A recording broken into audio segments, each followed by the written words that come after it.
Today we'll continue with exercise number 3.3.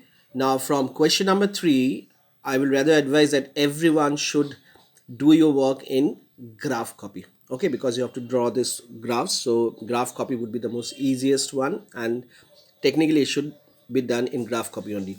Do not use it the way that I have done in a plain copy or in a single line copy. Please use graph copy. Okay, now, question number 3, there is a box given. Okay, the details of some classes are given and how many children are there in each classes, this is also given. Fine.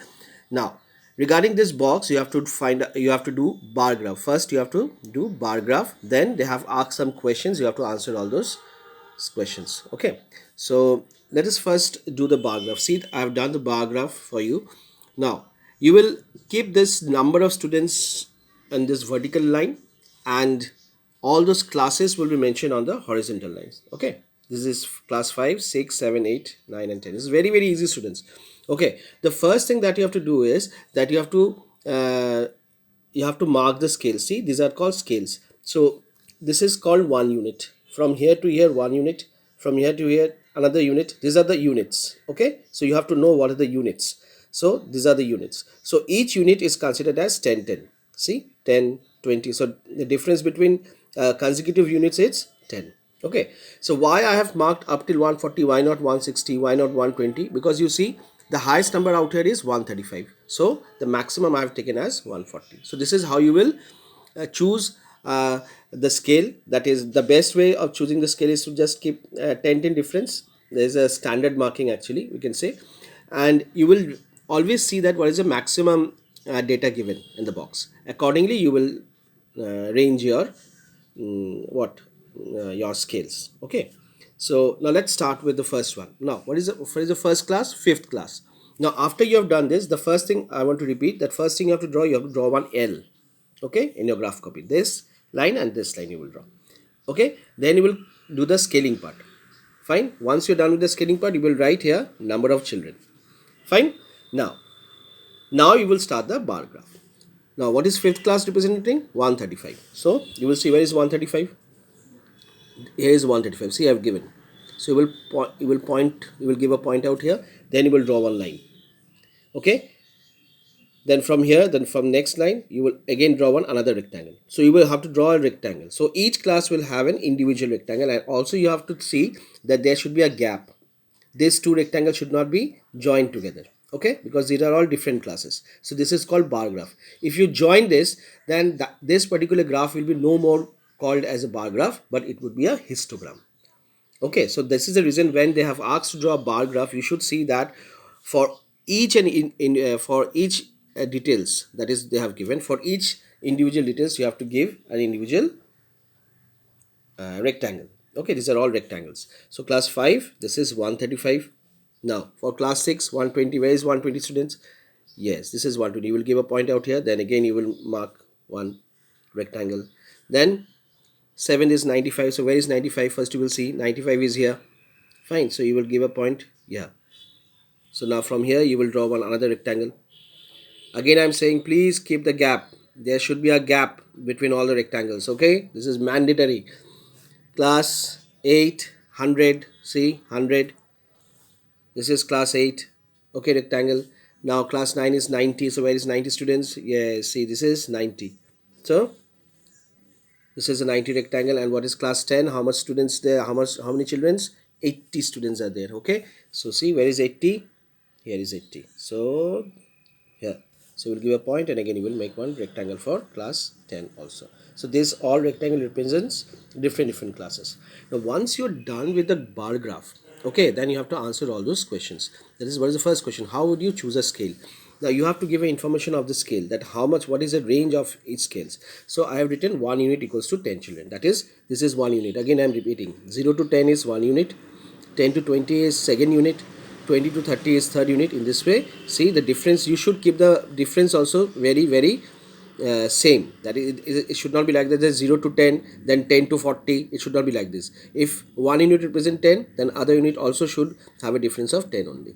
Okay, so this is the second question we have answered. Now, which class has maximum and minimum number of children? Maximum, just by looking to the graph only you can just answer those questions. Because class 5, as a tallest bar. So maximum is 5th class, and what is the minimum, which is the most smallest bar you can see, or is a rectangle you can see, it is a class 10. So just answer this question, minimum. Now find the ratio of the student of 6th class, that is you have to find the ratio. Okay, the student of 6th class to the student of 8th class. See, I've written ratio, required ratio is student of 6th class by student of 8th class. So how many students are there in students of 6th class? If you can, 6th class is what? 6th class is what? Yes, see, 120. So number of students of 6th class is 120. Number of students of 8th class is what? 8th class, yes, that is 100. So I've written 100. So 120 by 100, if you reduce it, then you get the answer as 6 by 5. As because it is a ratio, so you have to put in this particular format, that is 6:5. Okay, so this is the solution of question number 3. Okay, do it very properly, neatly, and should be done, the bar graph should be done in graph copy only. If you are doing in any other copy, then I will not accept that. That is no single line, no plain papers. Okay, should be performed. You should perform this bar graph in graph copy only. Okay, now let's move on to next question. Now next question, it is more interesting. See, the subject details is given, that is English, maths, Hindi, maths, science and social science, and the details of term 1 and term 2 is also given, term 1 and term 2. Okay, so term 1 somebody scored 67, and similarly again in term 2 they have scored 70 marks. Hindi 72, 65 deteriorated. Okay, 88 in term 1, 95 improved. Science 81 in term 2, 85 again improved. Social science 73, then again score 75, again improvement is there. So this all subjects shows the improvement, and this subject there is some decrease in marks, so no improvement in Hindi. So this is the details that you have given.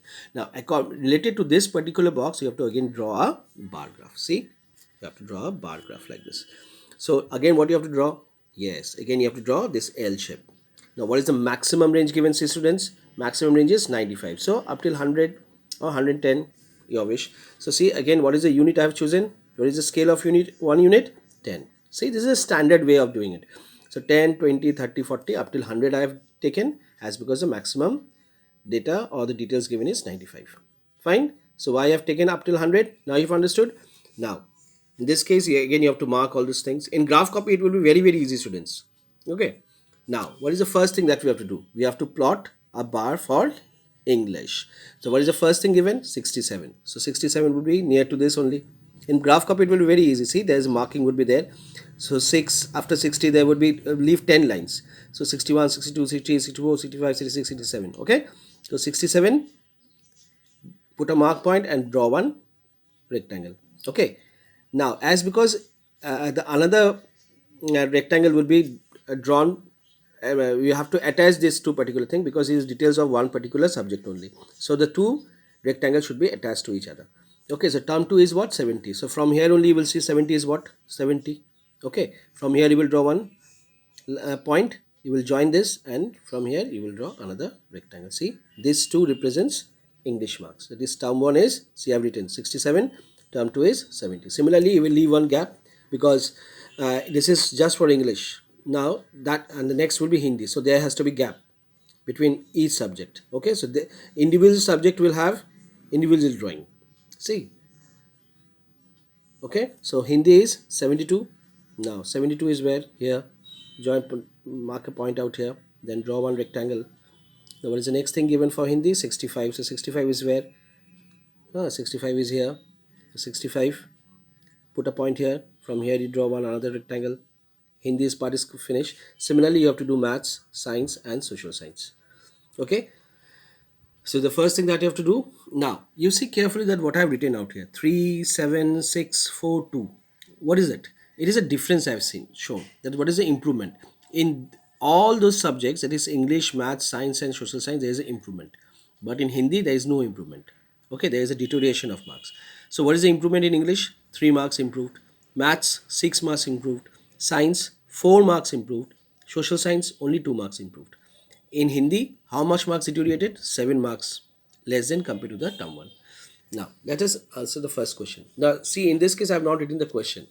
Okay, I'm just saying what they are asking. Question number 1, they have asked, in which subject there is a maximum increase in marks? Okay, so if you just carefully see the difference, This is this 4 subjects where we see the improvement is there. So in which subject there is a maximum improvement? You see 6 is there, 4, 2, 3. So which, in which subject? Obviously maths. So this is the reason I've written C. There was a maximum increase in the marks obtained in marks.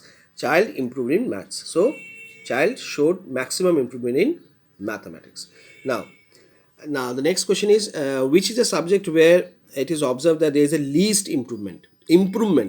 Okay, least improvement. The least means that's less, the most less. Again, you have to see this data, that is 3, 6, 4 and 2. Where do you see the least improvement? Yes, 2. That is social science, only 2 marks has improved, whereas in science 4 marks, maths 6 marks, English 3 marks. So the least improvement is observed in this particular subject, that is social science. So I've written improvement was least in social science.